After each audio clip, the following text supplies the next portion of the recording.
The library on Fifth Avenue smelled like old paper and quiet ambition, and Cassandra Blake had claimed the corner table by the tall windows every Thursday afternoon for the past 6 months without fail.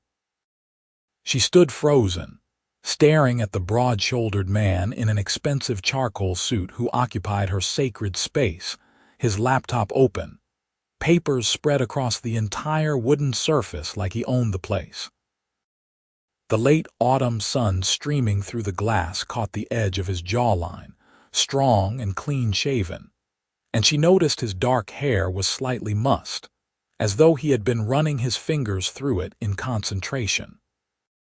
For a moment she almost turned around. Almost. But 6 months of perfect Thursdays had earned her some territorial rights. "You're in my spot," she said, keeping her voice low but firm. He looked up, and she found herself staring into eyes so blue. They reminded her of the ocean on postcards from places she had never visited. His expression shifted from intense concentration to surprise, then something warmer, almost amused.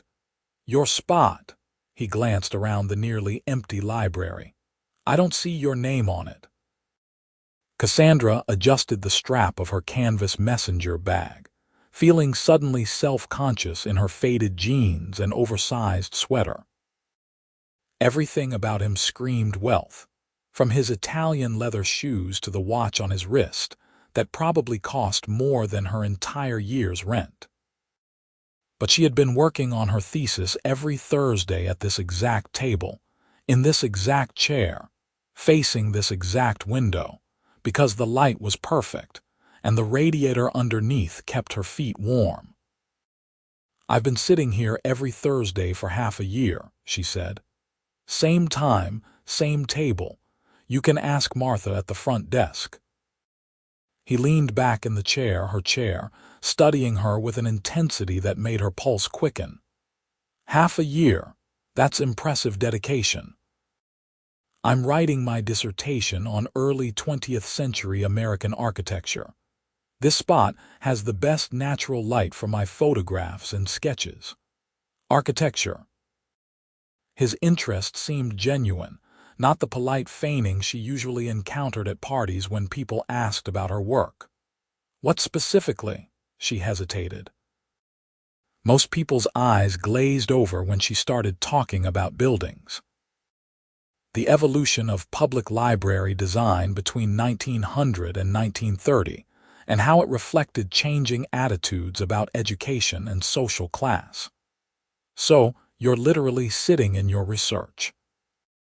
A smile played at the corners of his mouth, transforming his serious face into something dangerously attractive. Something like that. He gathered his papers into a neat stack, closing his laptop with a decisive click. "Then I'm in your research space, which is much worse than just being in your spot. I apologize." He stood, and she realized he was tall, easily over 6 feet, with the kind of athletic build that came from actual physical work, not just gym memberships. "But this table is big enough for 2, isn't it?" Cassandra blinked. She had expected him to leave, maybe with a sarcastic comment about territorial graduate students. "I suppose it is." "Then we'll share. I'm Julian, by the way, Julian Cross." He extended his hand across the table. She shook it, noting the calluses on his palm despite the expensive suit. "Cassandra Blake." "Most people call me Cassie. Do you prefer Cassie?" "I prefer Cassandra, actually." "Then Cassandra it is." He moved his belongings to the opposite side of the table, leaving the window side, her side, completely clear. She settled into her usual chair, unpacking her laptop, notebook, and the stack of reference books she had pulled from the shelves earlier. The silence between them felt comfortable rather than awkward, as they both focused on their work. She found herself glancing at him periodically, watching the way he frowned at his screen. The way he made quick notes on a legal pad with a fountain pen that looked like an antique. An hour passed before he spoke again. "Can I ask you something about architecture?" She looked up from her comparison of Carnegie Library floor plans. "Sure." "If you were designing a community center for a neighborhood that had never had one before, what would be your first consideration?" It was such an unexpected question that she answered without thinking. "Natural light and multiple entry points. You wanted to feel welcoming and accessible, not institutional." "Why?" "I'm working on something, and I keep getting designs from architects who make everything look like a fortress or a shopping mall. I want something that feels like it belongs to the people who will use it." "Where is this community center?" "The Bronx, a neighborhood that's been overlooked for decades." He ran a hand through his hair, and she realized that was indeed what made it messy. "I'm trying to do something good, but I don't want it to feel like charity. I want it to feel like investment, like partnership." Cassandra sat back, intrigued. "You're funding this?" "Among other things." He said it dismissively, as though building community centers was just something one did on weekends. They fell back into silence, but now she was acutely aware of his presence across from her. She tried to focus on her research, on the differences between Beaux-Arts and Prairie School influences in library design, but her attention kept drifting. Who was Julian Cross? The name sounded vaguely familiar, but she could not place it. When the library's lights flickered, signaling closing time in 30 minutes, she was surprised to find that 4 hours had passed. She had accomplished more work than usual, somehow energized rather than distracted by sharing her space. "Same time next week?" Julian asked as they both packed up their belongings. "You're coming back. If you don't mind sharing your spot again. I got more done today than I have in weeks." He smiled, and she felt something flutter in her chest that had nothing to do with her caffeine intake. "It's a public library. I can't really stop you. But do you mind?" She considered lying, maintaining her territorial claim. "No, I don't mind." That should have been the end of it. A polite arrangement between two people who happened to need the same table at the same time. But the following Thursday, Julian arrived 5 minutes after her with 2 coffee cups from the expensive place 3 blocks away. "I didn't know how you take it, so I got it light and sweet," he said, offering her one. "That's perfect, actually. Thank you." She wrapped her hands around the warm cup, noticing that he had gotten himself black coffee, no sugar. This time, they talked more than they worked. She learned that he had grown up in Boston, that he had hated every minute of boarding school, that his father had expected him to go into finance, but he had other ideas. "What kind of ideas?" she asked. "The kind that involve actually building things instead of just moving money around." He paused. "My company focuses on real estate development, but not the luxury condo kind. We renovate old buildings, create affordable housing, invest in neighborhoods that big developers ignore." "That's unusual. My father thought it was idiotic. Said I'd never make any real money focusing on affordable anything." His expression darkened slightly. "He died 3 years ago, still disappointed." "I'm sorry. Don't be." "We never saw eye to eye on much." He changed the subject quickly. "What about you? Why architecture history instead of practicing architecture?" Cassandra traced the rim of her coffee cup. "I love buildings, but I'm terrible at math. Like, truly awful. I barely passed calculus. But I'm good at understanding why buildings look the way they do, what they meant to the people who built them and the people who used them. History made more sense to me than engineering ever did." "That's not terrible at math. That's just being honest about where your strengths are." Tell that to my advisor, who keeps pushing me to finish faster so I can graduate and get out of his hair." Julian laughed, a rich sound that made several people at nearby tables look up and frown at the noise. "How much longer? If I can finish this dissertation, maybe a year. Then I need to find a teaching position somewhere, somehow, while competing with about 500 other candidates for every opening." She said it lightly, but the anxiety underneath was real. "You'll find something. Anyone passionate enough to defend their library table is passionate enough to make it work." They established a pattern after that. Every Thursday, Julian would arrive with coffee. They would work in companionable silence for a few hours, then talk until the library closed. She learned that he played piano, that he had a younger sister he was protective of, that he ran 5 miles every morning before dawn, because it was the only time his phone did not ring constantly. She told him about growing up in a small town in Pennsylvania, about her mother who cleaned houses and her father who drove trucks, about being the first person in her family to go to college, let alone graduate school. She admitted that sometimes she felt like an imposter among her classmates, most of whom came from academic families, and seemed to instinctively understand rules that no one had ever explained to her. "You belong there more than they do," Julian said firmly. "You chose it. They just followed a path that was already cleared for them." It was November, nearly a month of shared Thursdays, when Martha from the front desk approached their table with a knowing smile. "You two have become quite the fixture," she said. "Should I just put a reserved sign on this table?" Cassandra felt her cheeks warm.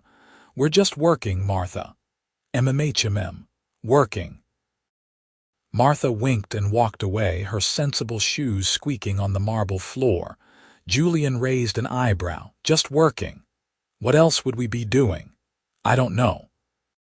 Having coffee together, talking for hours, learning about each other's lives.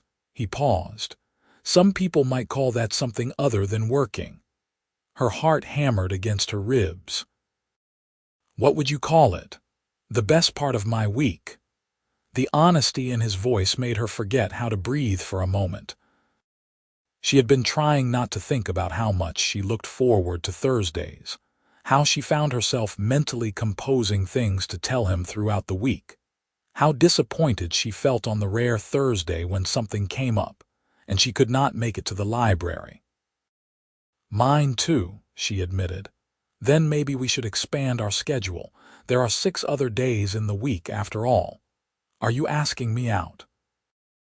"I'm asking if you would like to have dinner with me tomorrow night, somewhere that isn't a library and doesn't close at 8. She should have said yes immediately.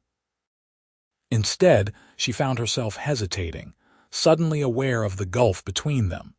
His suit probably cost more than her monthly stipend. He built buildings while she wrote about them. He was clearly successful, established, wealthy, while she was living in a cramped studio apartment with a radiator that clanked and windows that did not quite close all the way.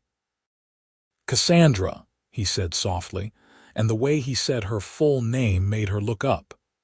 "Whatever you're thinking right now, stop. I'm just a guy asking if you want to have dinner." Nothing more complicated than that. You're not just a guy, though. You're building community centers and renovating neighborhoods. And you're documenting how architecture shapes society and preserves history. We're both just people who care about buildings." He smiled.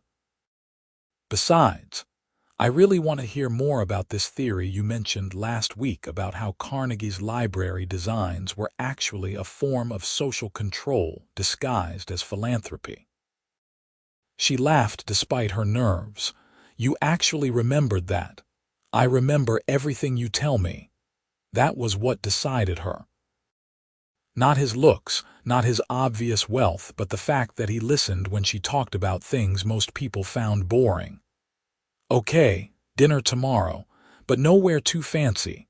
I'm a graduate student. My wardrobe is limited. There's a Thai place in the village that's casual and amazing. Would that work? Perfect. She spent the next day alternating between excitement and panic. Her roommate from college, Maya, who she called in desperation, talked her down from her anxiety spiral and helped her choose an outfit that was nice without trying too hard. Dark jeans, a soft burgundy sweater, her good boots. He likes you for you, Maya reminded her. You've been talking to him for weeks without worrying about your clothes. That was in a library. This is different. It's only different if you make it different. He's already seen you at your most focused and probably not showered after 2 days of research. If that didn't scare him off, nothing will. Cassandra arrived at the restaurant 5 minutes late because the subway had delays, and found Julian already there, standing outside in just a button-down shirt despite the November chill. He had been watching for her, she realized, and something about that simple gesture settled her nerves. You didn't have to wait outside, she said. It's cold. I wanted to. He held the door open for her, and they were enveloped in warm air fragrant with lemongrass and ginger.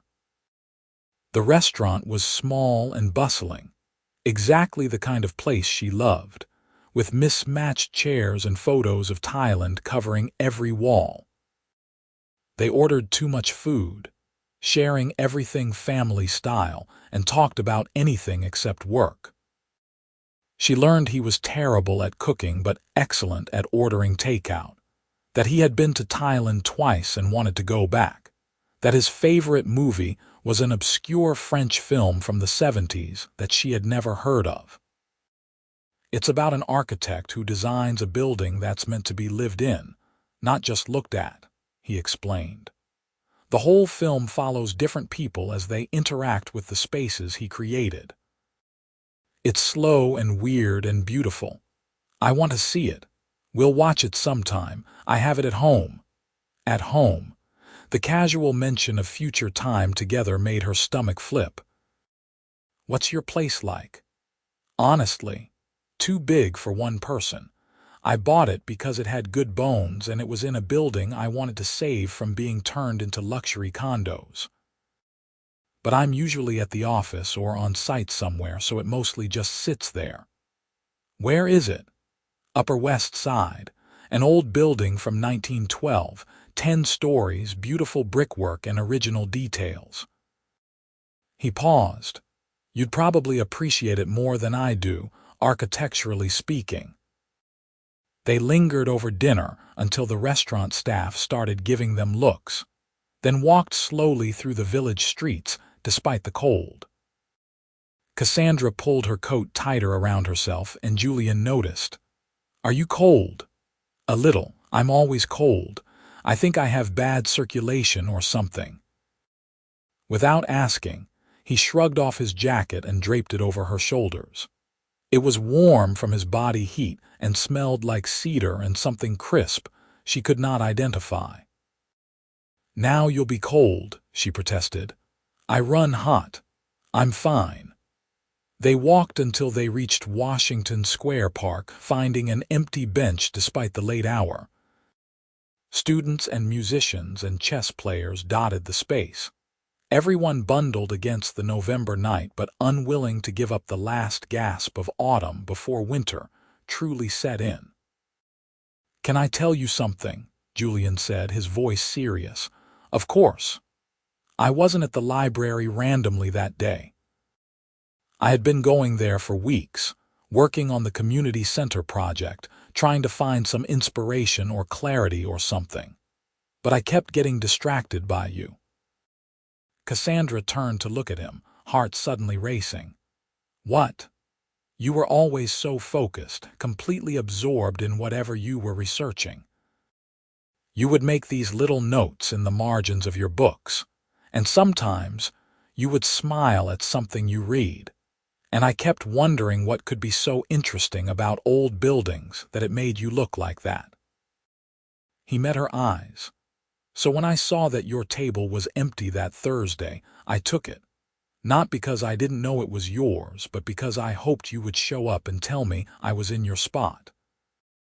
You took my table on purpose. I did. And I'd do it again because that moment when you walked up and challenged me. That's when I knew I had to actually talk to you, instead of just watching from across the room like some kind of creep. She should have been annoyed at the manipulation, but instead she found herself laughing. That's actually kind of romantic in a weird way. I was hoping you'd think so and not get a restraining order. Well, the night's still young. He smiled, then grew serious again. I like you, Cassandra. I like talking to you. I like how passionate you are about your work. I like that you claimed a library table like it was territory worth defending. And I really like that you agreed to have dinner with me tonight. I like you too, she said softly. But I'm going to be honest about something. I have no idea what I'm doing here. You're clearly successful and established, and I'm a broke graduate student who will probably be in debt until I'm 50. Our lives are really different. Are they? We both care about buildings and communities, and making things that matter. We both work too hard and drink too much coffee. We both apparently like mediocre Thai food and sitting in parks when it's too cold for any sensible person to be outside. He reached over and took her hand, his palm warm against hers. Money doesn't make us different in any way that matters, says the person who has it. Fair point. But I mean it, Cassandra. This, what we have, it's not about money or careers or any of that. It's about you and me, two people who met at a library table. She squeezed his hand. Okay, but I have one condition. Anything. You have to stop buying me expensive coffee. Let me get it sometimes, or we can go to the bodega place that's half the price. Deal, as long as you let me keep taking you to dinner occasionally. Occasionally I can handle. They sat there until the cold became too much to ignore. Then Julian walked her to the subway station. At the top of the stairs, he hesitated, and she wondered if he was going to kiss her. Instead, he brushed a strand of hair away from her face, his fingers gentle. Can I see you before next Thursday? You have my number, use it. He did. He texted her the next morning. Just a simple good morning message with a photo of sunrise from what must have been his apartment. The city spread out in shades of gold and pink. She sent back a picture of her view, which was mostly the brick wall of the building next door, and he replied with a laughing emoji and an invitation for coffee that afternoon. They fell into a rhythm that felt natural despite how quickly it was happening.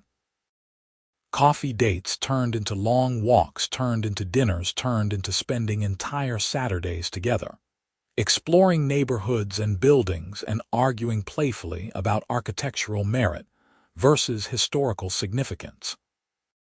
She met him at construction sites where his company was working, watching him consult with foremen and architects, seeing how his whole demeanor changed when he talked about weight-bearing walls and foundation issues. He was in his element there, sleeves rolled up despite the cold, hard hat making his dark hair stick up when he took it off, and she found herself attracted not just to how he looked but to his competence, his clear vision, the way workers respected him because he understood their jobs and treated them as equals. He came to her tiny apartment for the first time on a rainy Wednesday in early December, bringing Chinese takeout and a willingness to sit on her cramped futon that doubled as her couch. She had been nervous about him seeing how she lived, the second-hand furniture and the stack of library books that served as a coffee table. But he settled in like it was the most natural thing in the world. This is nice, he said, looking around the studio that could probably fit inside his living room 3 times over. You're a terrible liar. I'm serious. It feels like you. Books everywhere, that print of the Flatiron Building. your notes and sketches on every surface. My place is just expensive and empty. This actually feels like a home." They ate sitting on the floor because her one chair was covered in research materials, and she told him about her advisor's latest criticism of her methodology. Julian listened, asked smart questions, and then helped her see where her argument could be stronger without making her feel defensive. "You should be a teacher," she said. "You're good at this." "I'm good at asking questions. There's a difference." He set down his chopsticks. "But you're going to be an amazing professor, Cassandra. Your students are going to love your classes because you make this stuff come alive. If I can find a position, you will." His certainty made her want to believe it. They watched a movie on her laptop, sitting close together on the futon, and when she shivered because her radiator was making more noise than heat, he pulled her against his side without asking. She fit there perfectly, her head on his shoulder, his arm around her waist, and she could not remember the last time she had felt this safe. When the movie ended, he did not move. "I should probably go, let you get some sleep." "You should," she agreed, but neither of them moved. "Cassandra," he shifted so he could look at her, his blue eyes serious. "I want to kiss you, but I need to know that's something you want too." Instead of answering, she closed the distance between them, pressing her lips to his. He made a soft sound of surprise, then kissed her back, his hand coming up to cup her face with a gentleness that made her ache. It was not a chaste first kiss, but it was not rushed either, a slow exploration that left her breathless and wanting more. When they finally broke apart, he rested his forehead against hers. "I've been wanting to do that since the day you told me I was in your spot. You could have done it sooner. I wanted to wait until I was sure you felt the same way. I do, I really do." He kissed her again, longer this time, and when he finally left her apartment near midnight, she was dizzy with happiness and possibility. December brought finals and deadlines and stress, but it also brought Julian, steady and supportive through all of it. He showed up at the library with coffee and quiet encouragement during her long research sessions. He listened to her practice her presentation for her advisor without checking his phone once. He celebrated with her when her advisor grudgingly admitted that her latest chapter was solid work. They spent Christmas Eve together because neither of them was going home for the holidays. She was too broke to afford a plane ticket to Pennsylvania, and he said he had no interest in spending time with his mother and her new husband in their Florida retirement community. "She remarried 6 months after my father died," he explained over dinner at a quiet Italian place that was one of the few restaurants open on Christmas Eve. "Some guy she met at a charity gala. I don't begrudge her happiness, but I can't pretend we're one big happy family." "What about your sister?" "Emma's spending Christmas with her fiancé's family in California. We'll see each other for New Year's." He reached across the table for her hand. "But honestly, I'm happy to be here with you. This is exactly where I want to be." She gave him a book for Christmas, a first edition of a text on urban planning that she had found in a dusty corner of a used bookstore. He gave her a necklace, simple and silver with a small pendant shaped like a blueprint of the floor plan of a building. "It's the New York Public Library," he said as he helped her put it on. "Your favorite building?" "Second favorite, actually. What's your first?" "I'll show you sometime." New Year's Eve, she met Emma, who was indeed in town, and who immediately pulled Cassandra aside at the casual party Julian had insisted was not a big deal but involved 50 people and a penthouse in Tribeca. "You're the library girl," Emma said, her eyes bright with interest. She looked like a feminine version of Julian, same dark hair and blue eyes, but more petite and with a mischievous energy he lacked. "I guess I am. He talks about you constantly. I mean constantly. I know more about your dissertation than I know about my own job, and I'm a lawyer. I spend all day reading boring legal documents, and somehow your architecture stuff sounds more interesting because of how he describes it. He talks about me. Are you kidding? You're all he talks about. Cassandra thinks this. Cassandra said that. Cassandra has this theory about library design that actually makes sense of why my building's renovation feels so awkward." Emma grinned. "It's disgusting and adorable." Cassandra glanced across the room to where Julian was talking to a group of people, probably friends or business associates. As if sensing her gaze, he looked up and smiled, that private smile that was just for her. "I really like him," she admitted to Emma. "Good. He really likes you too. And trust me, my brother doesn't do anything halfway. When he commits to something or someone, that's it. You're it for him." They counted down to midnight surrounded by strangers who were friendly and welcoming. And when the clock struck 12, Julian found her on the balcony where she had escaped for some air. He kissed her as fireworks exploded over the city, and she thought that maybe, just maybe, she believed in New Year's magic after all. January brought bitter cold, and a new semester and increasing pressure on her dissertation. Her advisor wanted a complete draft by April, which meant she had to write roughly a chapter a month while also teaching 2 undergraduate sections and trying to have some semblance of a life.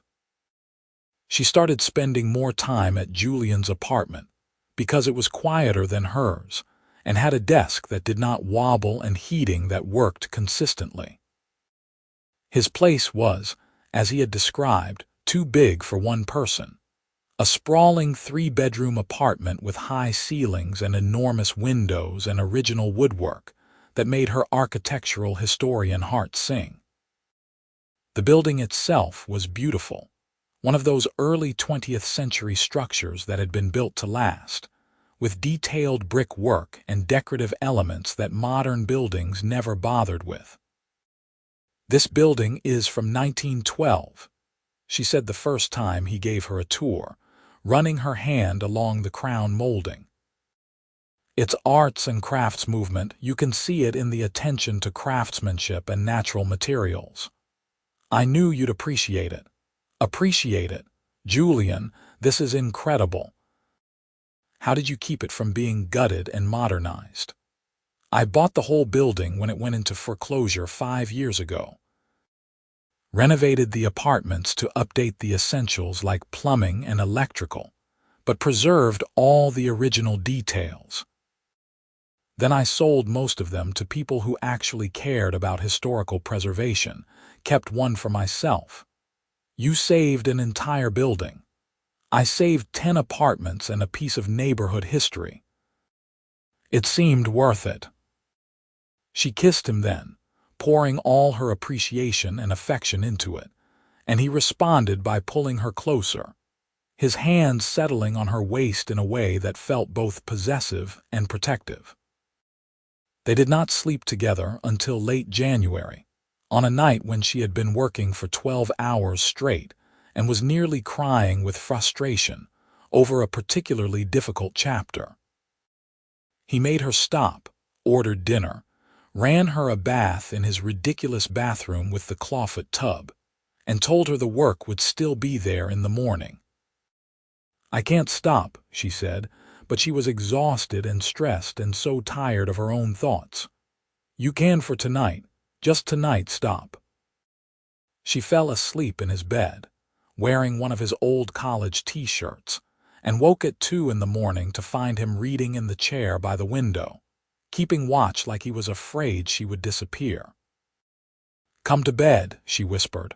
"I didn't want to assume." "Julian, come to bed."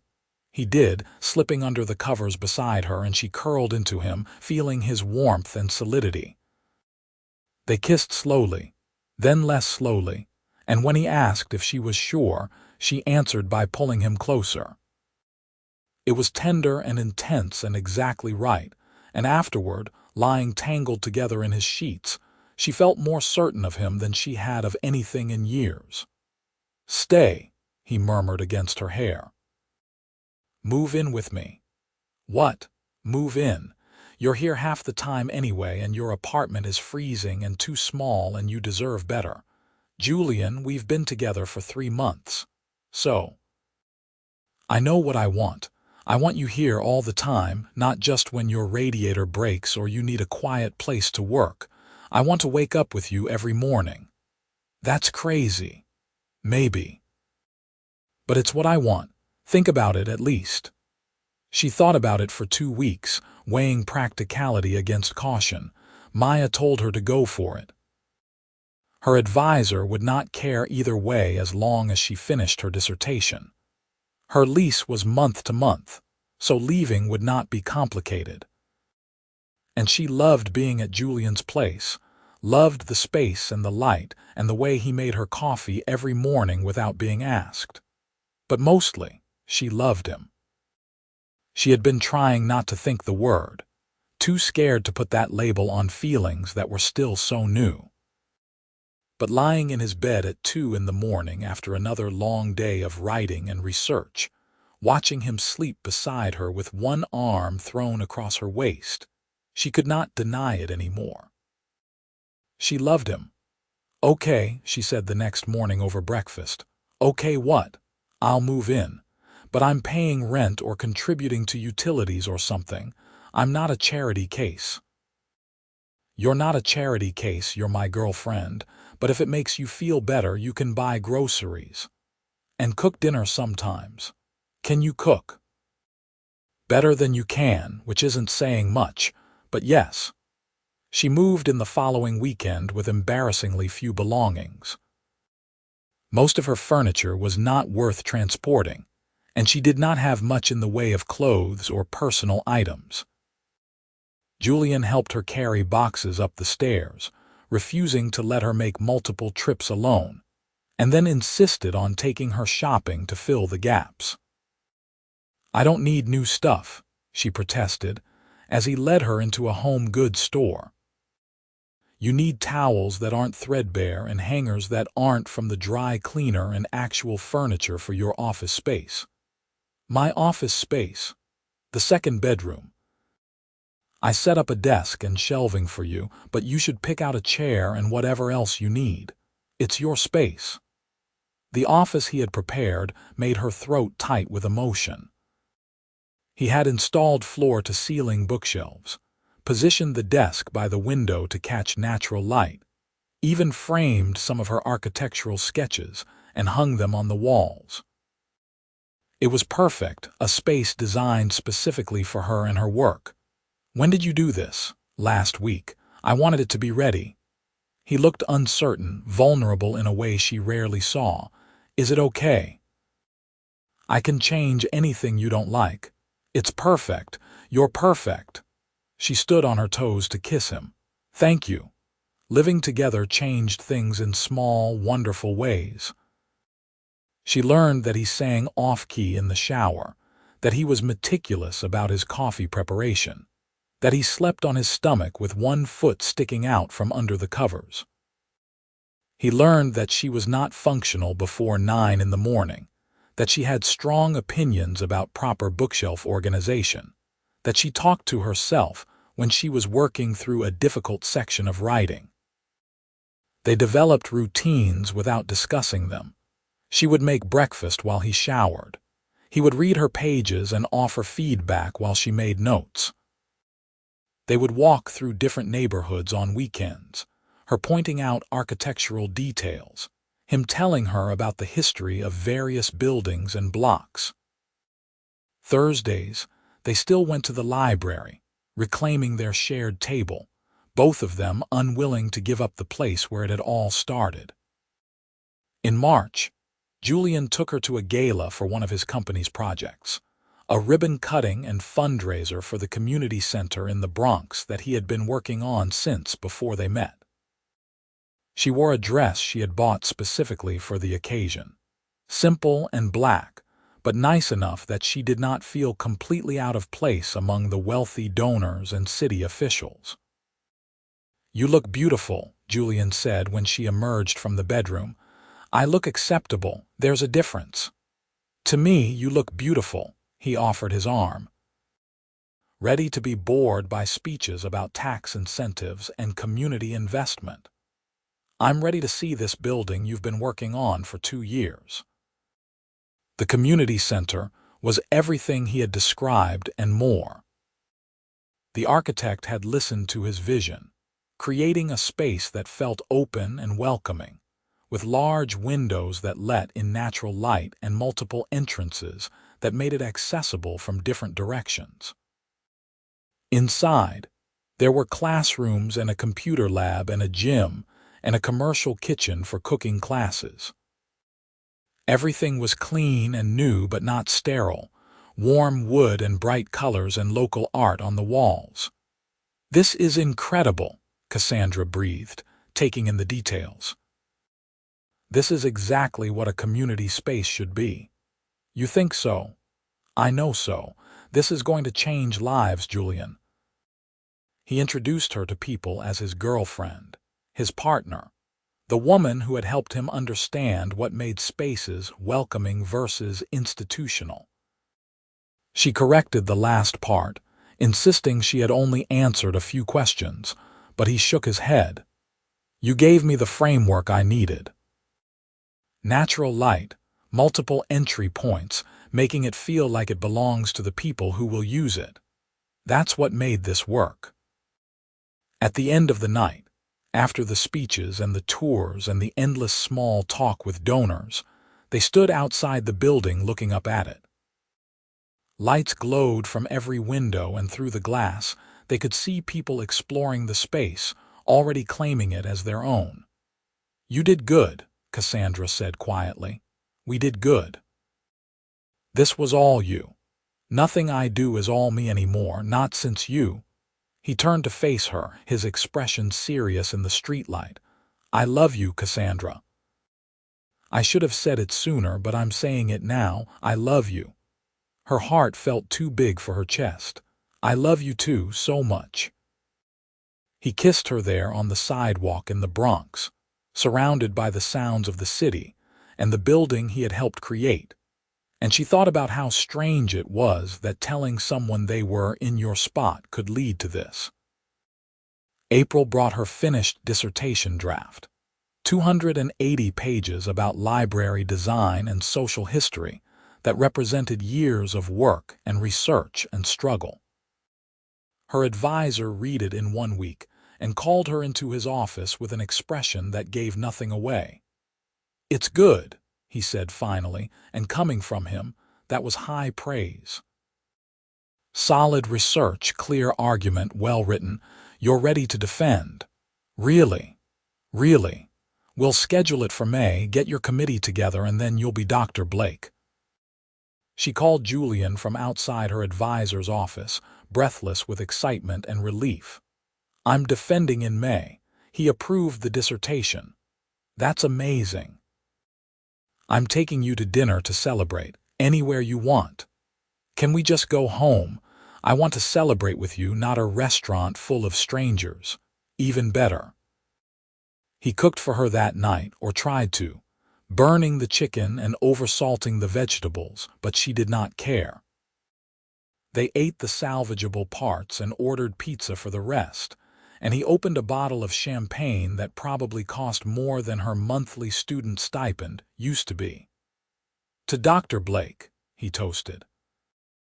"I'm not a doctor yet. You will be, and when you are, we're throwing a party, a real one with all your friends and family. My parents can't afford to fly here. Then I'll fly them here. I want to meet the people who raised you."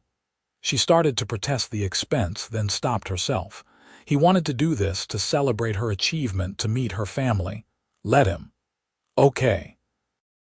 But my mom is going to interrogate you." "Good. I have a lot to tell her about how amazing her daughter is." Her defense in mid-May was grueling. 3 hours of questions and challenges, and defending every choice she had made in her research and analysis. But she had been preparing for years, and with Julian in the audience, his presence steady and supportive, she felt confident in her answers. When her committee asked her to step out while they deliberated, she found him in the hallway. "How do you think it went?" he asked. "I have no idea. Either they're going to pass me or tear the whole thing apart." "They're going to pass you." He was right. 10 minutes later, her advisor emerged with a smile. "Congratulations, Dr. Blake." She cried, overwhelmed with relief and joy, and the sudden realization that this chapter of her life was over, and a new one was beginning. Julian held her, whispering congratulations and how proud he was, and when she finally pulled herself together, she found her whole committee waiting to congratulate her. The party 2 weeks later was at Julian's apartment, which was big enough to hold the 40 people who showed up. Her parents flew in, her mother immediately taking to Julian despite her natural suspicion of wealthy men, her father engaging him in a long conversation about building construction that got surprisingly technical. "He's good," her father told her later. "Real good. Knows his stuff, but more than that, he respects the work. That's rare." Maya came with her new boyfriend, and Emma flew in from California with her fiancé. Friends from graduate school mixed with Julian's business associates and some of the neighbors from the building. It was loud and chaotic and perfect, exactly the kind of celebration she had not known she wanted. Late in the evening, when people were starting to drift home, Julian pulled her aside to the balcony. The June air was warm, the city spread out before them in lights and movement. "I have something for you," he said. "You already gave me this party. This is different." He pulled a small box from his pocket and her heart stopped. "Before you panic, it's not what you think. Not yet, anyway." She exhaled, not sure if she was relieved or disappointed. "Open it." Inside was a key, silver and ordinary looking. A key to the building on 52nd Street. "What building on 52nd Street?" "The one I bought last month." 6 stories, built in 1898, beautiful brick and stonework, currently empty except for a ground floor bookshop. "I'm renovating the upper floors into office and studio spaces." He paused. "The 3rd floor has the best light and the most space.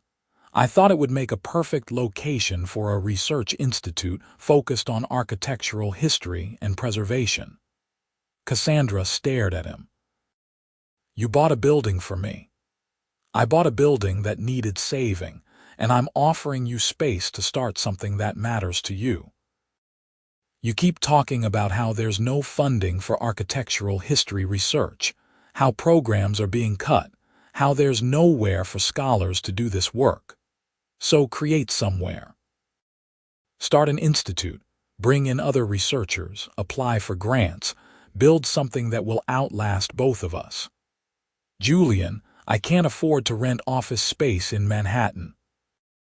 "I'm not asking you to rent it, I'm giving it to you. Consider it an investment in important work." He took her hands. "You've spent years studying how buildings shape communities and preserve history. Now you can actually do it, not just write about it." She could not speak, overwhelmed by the gesture and what it meant. Not just the money, though that was staggering, but the faith in her work, in her vision, in what she could build. "Say something," he said softly. "I love you. That's inadequate, but it's all I have right now. I love you so much." "Is that a yes?" "That's a yes to the space and the institute and to you and to all of this." She kissed him. "But you're crazy." "Probably. But I'm crazy about you, so it works out." They stayed on the balcony after everyone left, planning and dreaming about what she could create with this opportunity. She already had ideas, had been thinking for months about what an ideal research center would look like. Now she could actually build it. "What would you name it?" Julian asked. "The Something Institute for Architectural History and Preservation. I don't know, something dignified but not stuffy. The Blake Institute? Maybe. Or maybe something that honors the history of the building itself. What was it originally? A textile factory, then apartments, then offices. Pretty standard trajectory. Then maybe something about transformation or preservation or adaptive reuse." She leaned against his chest. "I'll figure it out." Summer brought new rhythms to their life. Cassandra began the work of setting up her institute, applying for nonprofit status, reaching out to potential board members and donors, designing the space with an architect who understood her vision.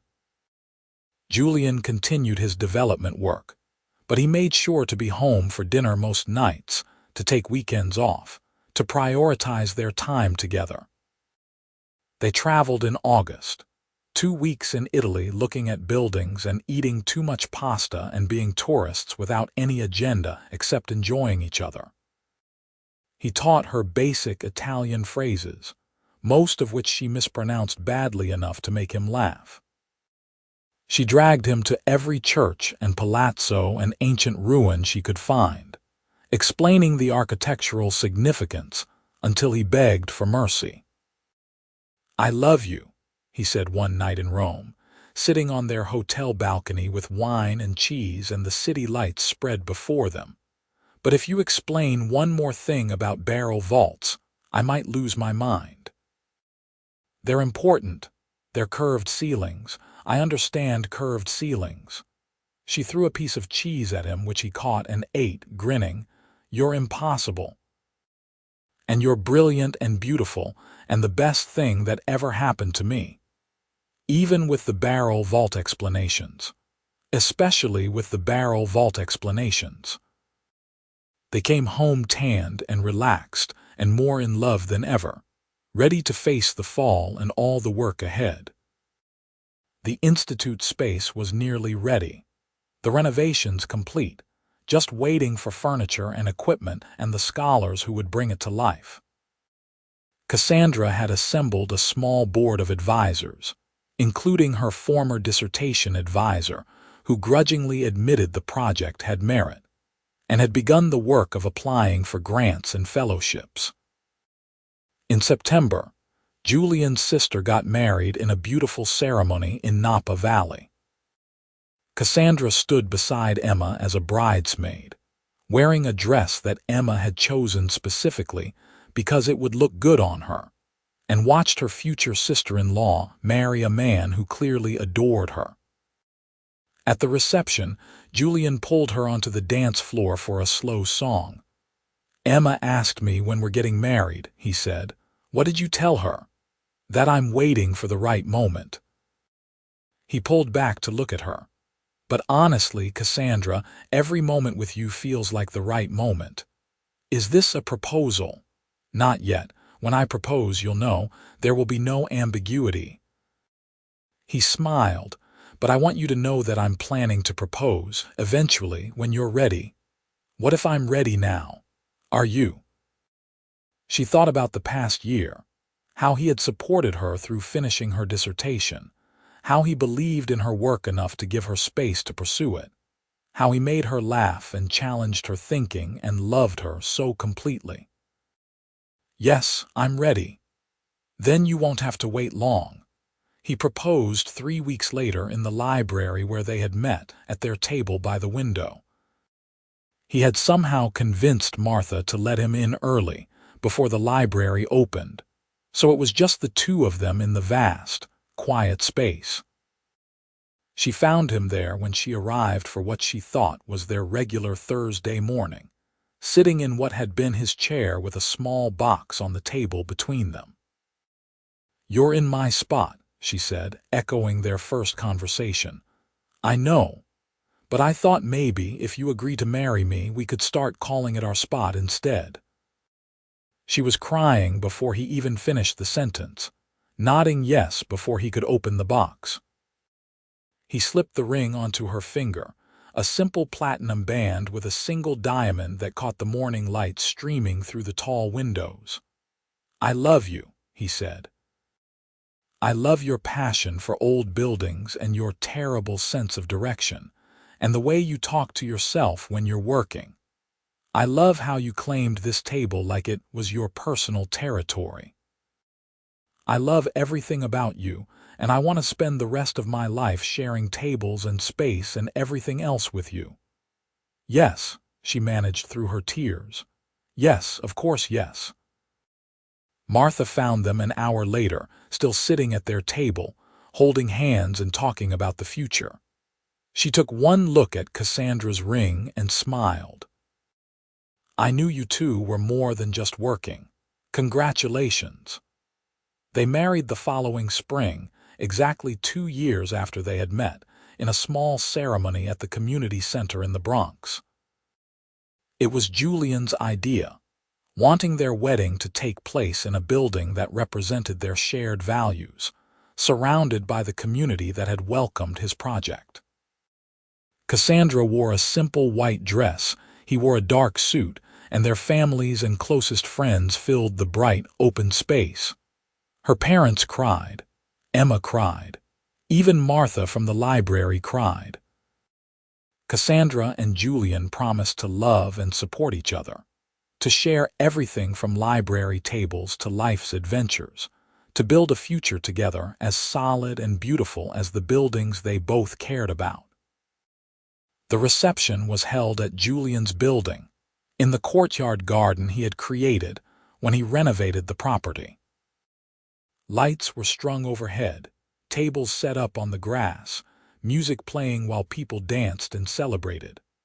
Cassandra's mother cornered her at one point, pulling her aside with tears in her eyes. "I'm so proud of you, baby, not just for getting your degree or starting your institute, but for finding someone who sees how special you are." "He's pretty special too, Mom. I know. That's why I'm not worried about you anymore." She hugged her tight. "You're going to be happy, I can feel it." She was happy. Deliriously, completely happy in a way she had never imagined possible.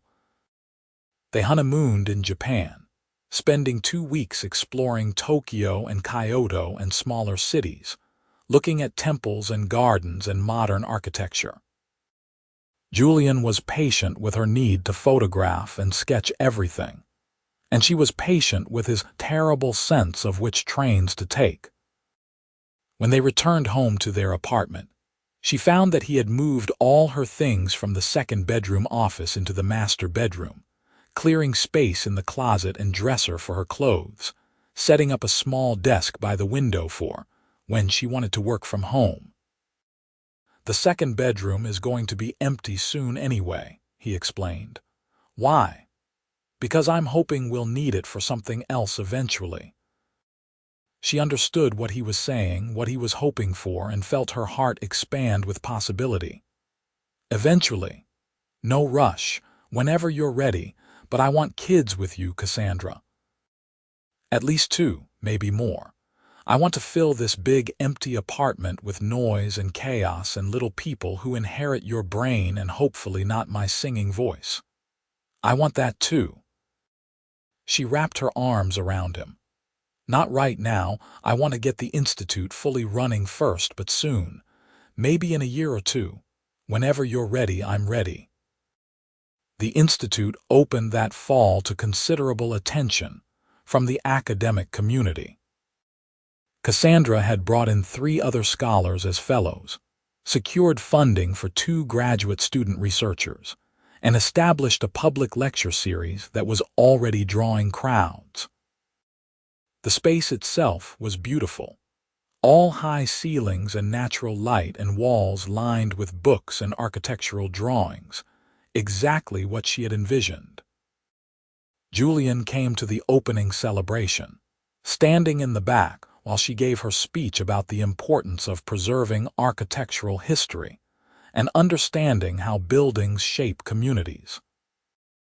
Afterward, he found her surrounded by well-wishers and admirers and pulled her aside. "I have never been more proud of anyone in my entire life," he said. This is incredible. You're incredible. I couldn't have done this without you. You could have. It would have taken longer and been harder, but you would have done it. I just made it easier. You made everything easier, better, more possible. She kissed him, not caring who saw. Thank you for believing in me. They went home that night to their apartment that was finally starting to feel lived in rather than just expensive and empty. Cassandra kicked off her heels, Julian loosened his tie, and they collapsed on the couch together, exhausted and happy. This is good, she said softly. This life we've built, it's really good. It is, and it's going to get even better. He was right. Over the next year, the Institute flourished, attracting scholars and students and funding. Cassandra published papers, gave lectures, consulted on preservation projects throughout the city. Julian's company continued to grow, taking on bigger projects while maintaining focus on affordable housing and community development. They were busy, but not too busy for each other, always making time for their Thursday mornings at the library, their weekend walks through different neighborhoods, their quiet evenings at home. When Cassandra found out she was pregnant in early spring, 3 years after they had met, she was terrified and excited in equal measure. She told Julian over dinner at the Thai place where they had their first date, sliding the positive pregnancy test across the table like it was just another piece of information. He stared at it for a long moment, then looked up at her with tears in his eyes. Really? Really? Are you happy? Happy doesn't even begin to cover it. He came around the table to pull her into his arms. I'm terrified and thrilled and so in love with you I can't think straight. Good. Me too. Their daughter was born in December, exactly 1 week before Christmas, with dark hair and blue eyes and her father's serious expression. They named her Margaret, after Cassandra's grandmother, and called her Maggie. She was perfect and demanding, and completely upended their carefully organized life in the best possible way. Julian was a natural father, getting up for night feedings without complaint, learning to change diapers with the same focus he brought to building projects, singing off-key lullabies that somehow worked even though they were terrible. Cassandra watched him with their daughter and fell even more in love with him, seeing new depths to the man she had married. They figured out how to balance work and parenting, trading off childcare duties, bringing Maggie to the Institute when necessary, accepting that some things would have to wait or slow down. The Institute continued to run smoothly with the help of Cassandra's capable staff. Julian's company kept growing, but he turned down projects that would take him away from home too much. Their priorities had shifted, and they were both okay with that. When Maggie was 2, they found out they were expecting again, another surprise but a welcome one. Their son was born the following summer, fair-haired and loud and determined to keep up with his older sister from day one. They named him Thomas, after Julian's father, a complicated gesture of reconciliation with a difficult past. Their apartment that had once been too big for one person now felt perfectly full, with toys scattered across the living room and children's books, competing with architectural texts for shelf space and crayon drawings, decorating the refrigerator. It was chaotic and exhausting and absolutely perfect. On their 5th wedding anniversary, Julian arranged for his sister to watch the kids for the night, and took Cassandra back to the library. They sat at their table by the window, now officially reserved for them, every Thursday morning according to a small brass plaque Martha had installed, and shared coffee from the expensive place 3 blocks away. "Do you remember what you said to me the day we met?" Julian asked. "You're in my spot. Best thing anyone ever said to me." He took her hand. "You claimed that table, and somehow you ended up claiming my whole life.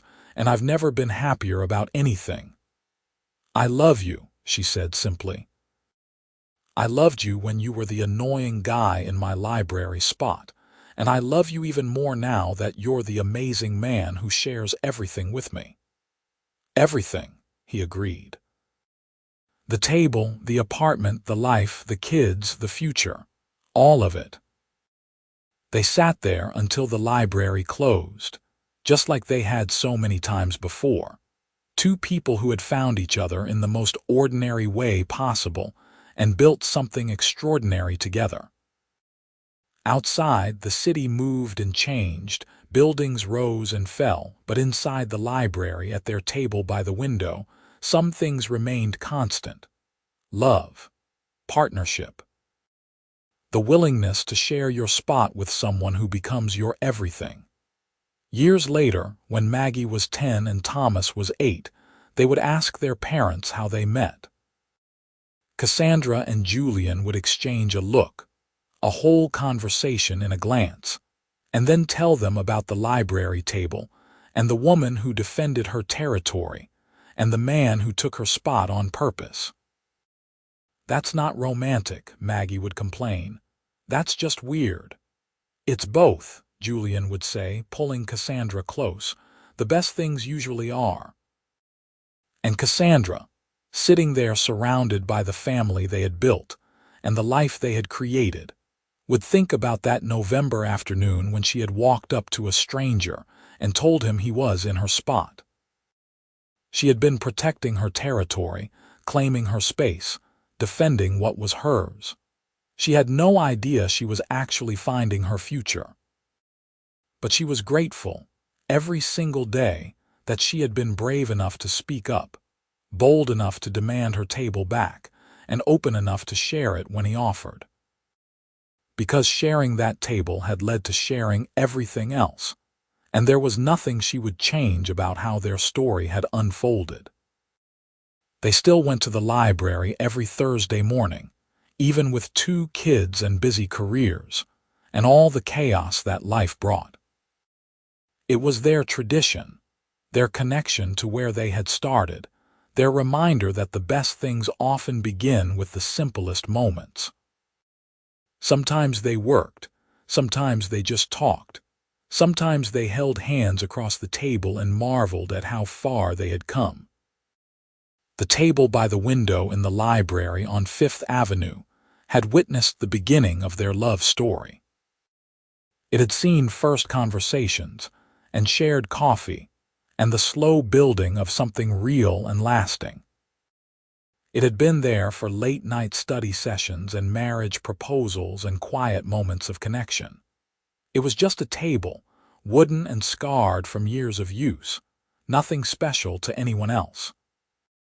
But to Cassandra and Julian, it was sacred ground, the place where their lives had intersected and intertwined, where she had told him he was in her spot, and he had asked if they could share.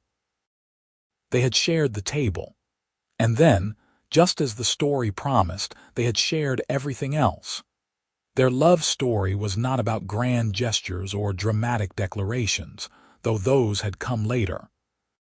It was about 2 people who met in a library, who respected each other's work and dreams, who built something solid and lasting from a foundation of shared interests and genuine connection. It was about a woman brave enough to claim her space and a man smart enough to ask if there was room for him too. And there had been room. There always had been. Not just at the table, but in her heart, in her life. In the future she had been building one dissertation page at a time. He had fit into that future perfectly, not disrupting her plans but enhancing them, making everything bigger and brighter and more possible. She had thought she was protecting her spot, defending her territory, maintaining her routine. What she had actually been doing was opening the door to the most important relationship of her life. Because sometimes the best things come from the unexpected, from the disruption of routine, from the courage to tell someone they are in your spot, and then the grace to share that spot when they ask. The millionaire in the library had become her husband, her partner, her best friend. The corner table had become their meeting place, their tradition, their touchstone. The woman defending her territory had become a wife and mother and director of her own institute, living a life she had never quite imagined, but could not imagine living without. And it all started because she told him he was in her spot, and he had the wisdom to suggest they share. They shared the table. They shared their lives. They shared everything. And they lived happily ever after, returning to their library table every Thursday morning. Two people who found love in the quietest of places and built a life that was anything but quiet. It was full and rich and complicated and beautiful, filled with children and work and challenges and triumphs and the deep, abiding love that comes from truly seeing another person and being seen in return. The brass plaque on their table reads simply, "Reserved for Cassandra and Julian Thursdays." But it could have read, "The spot where everything began, the table where two people became one family. The place where defending your territory led to sharing everything." That would have been too long for a plaque, but it would have been accurate. Because that was their story, the tale of how a simple declaration about a library table had led to a lifetime of love and partnership and shared dreams. She had told the millionaire he was in her spot. He had asked if they could share. And in sharing that table, they had found each other, built a life together, and created a love story that proved the best romances often start in the most ordinary places with the most ordinary words. "You're in my spot. Then let's share it." And they did. They shared everything.